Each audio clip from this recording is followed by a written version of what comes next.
2장 두려움의 용을 쓰러뜨려라. 페이지 108. 당신에게는 당신의 세상을 움직일 힘이 있다. 챕터 1. 리스트를 만들어라. 인내심은 우리 삶의 기초 체력과 같다. 하지만 인내심을 갖고 버틴다고 해서 모든 일이 저절로 굴러가지는 않는다. 특정한 진로를 결정했을 때는 기다렸다는 듯이 문제들이 나타난다. 숙고와 결단 전에는 보이지 않았던, 짐작도 못했던 난관들이 차례차례 모습을 드러낸다. 이것이 곧 인생에서 걱정과 두려움이 사라지지 않는 이유다. 목표까지 가는데 소요되는 비용을 걱정하며 밤잠을 설친다. 건강이 뒷받침해줄지도 고민거리다. 언젠가는 창업이나 독립을 해야 할 텐데 나를 도와줄 사람과 투자자들이 있을지 생각하면 골치가 지끈지끈하다. 당장 내일 출근하면 맞닥뜨려야 할 상사가 뭐라 할지 걱정이다. 거래처와의 미팅은 잘 끝낼 수 있을까?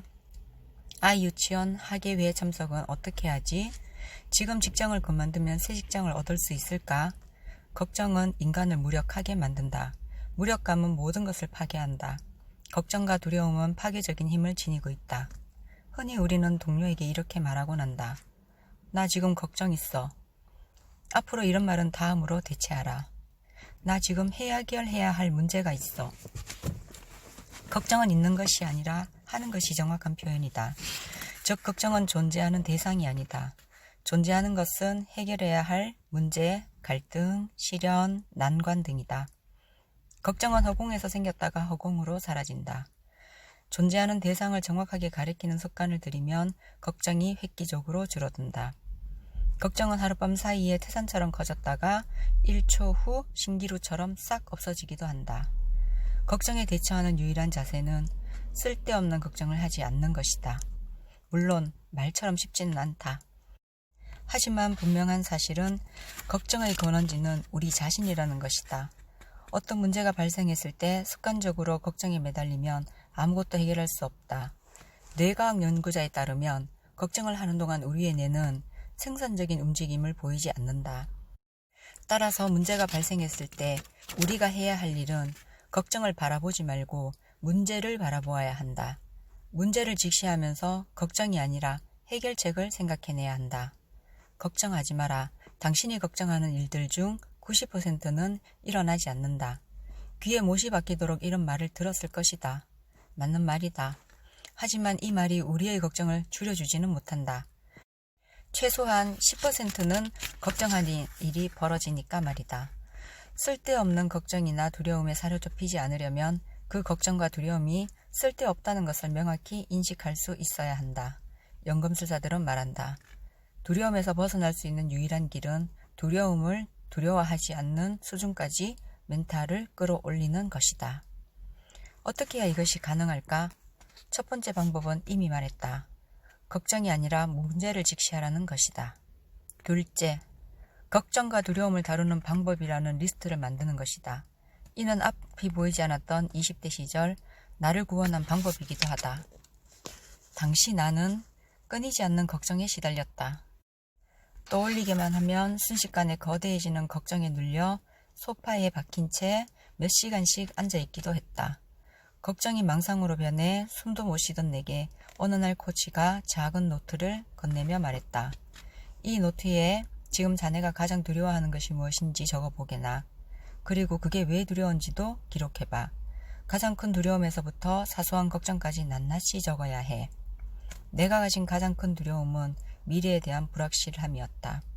용기를 갖고 도전했던 비즈니스들이 경험 부족과 전략의 부재로 차례차례 실패하면서 나는 깊은 좌절에 빠져 있었다. 앞으로 내가 다시 일어설 수 있을지 몰라 너무나 막막했다. 그런데 노트에 미래에 대한 불확실함이라고 쓰고 나자 뭔가 느낌이 좀 달랐다. 뭔가 마음에 들지 않았다. 미래에 대한 불확실함? 이거 너무 추상적이잖아? 나는 미래에 대한 불확실함이라고 적힌 줄 밑에 돈이라고 적었다. 그래, 이제 좀 구체적이군. 다행히 백수신세 없지만 빚은 없었다.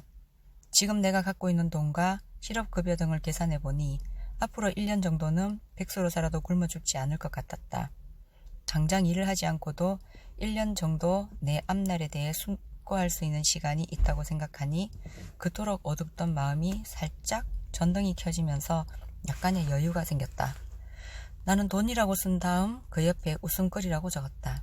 별 경험도 없고 안정적인 투자금도 확보하지 못한 상황에서 사업을 하겠노라 큰소리 빵빵 쳤다가 한없이 쪼그라든 나를 내가 아는 모든 사람들이 손가락질하며 비웃는 것 같았다.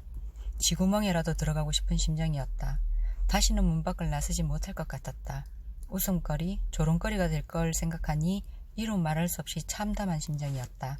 그런데 여유를 약간 찾은 상태에서 웃음거리라고 적고 이를 들여다보니 약간 웃음이 났다. 사람들이 나를 비웃는다고? 그런 사람도 있겠지. 하지만 그런 사람은 앞으로 내 인생에 도움이 되지 않을 테지. 안 만나면 그만이지 않은가? 나를 진심으로 걱정해주고 격려해주고자 하는 사람들도 있을 거야. 앞으로 그들을 다시는 실망시키지 않으면 되지 않겠는가? 이참에 내 사람이 될 수 있는 사람과 내게 도움이 전혀 되지 않는 사람의 목록을 확실하게 정리해보자. 타인의 조롱에서 평생 못 벗어날 것 같던 두려움이 빠른 속도로 사라지고 그 사라진 자리를 대신해 앞으로 어떻게 해야 할 것인가에 대한 구체적인 실행안들과 결의가 떠올랐다. 두려움의 가장 큰 원천이었던 돈과 웃음거리가 생각보다 큰 두려움이 아니라는 사실을 발견하고 숨통이 터였다. 그리고 나는 두려움과 걱정의 목록들을 정리해 나가면서 점점 명확한 깨달음을 얻었다. 두려움 때문에 꼼짝 못하는 상황이라도 꼭 여유를 먼저 챙기자. 여유. 한 걸음 물러서서 보면 두려움은 쓰러뜨리기 좋은 상대였다. 태산같이 커졌다가도 신기루처럼 순식간에 사라지는 존재이지 않은가? 그런 상대는 물리치기 어려운 난적이 아니다. 훗날 코치는 이렇게 말했다. 두려움이 눈덩이처럼 불어날 때는 잠시 멈춰서서 그 눈덩이를 잘게 쪼개야 하지. 쪼개면 쪼갤수록 알게 되지. 눈덩이 속에는 작은 눈송이 말고는 아무것도 들어있지 않다는 것을. 눈덩이처럼 불어난 것은 내가 키운 두려움뿐이라는 것을. 두려움을 종이 위에 떨어뜨리면 여유와 빈틈이 생겨난다. 그 빈틈으로 호흡을 가다듬으며 종이 위에 떨어뜨린 두려움을 잘게 쪼개는 연습을 하다 보면 구체적인 해결책을 찾게 되고 일상을 회복하게 되고 자신감과 열정을 얻게 된다. 연금술사들은 말한다. 두려움은 용과 같다. 무시무시해 보이지만 실존하지는 않는 용 말이다.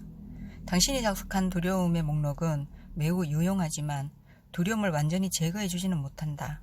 하지만 두려움이란 용은 빈틈이 많다.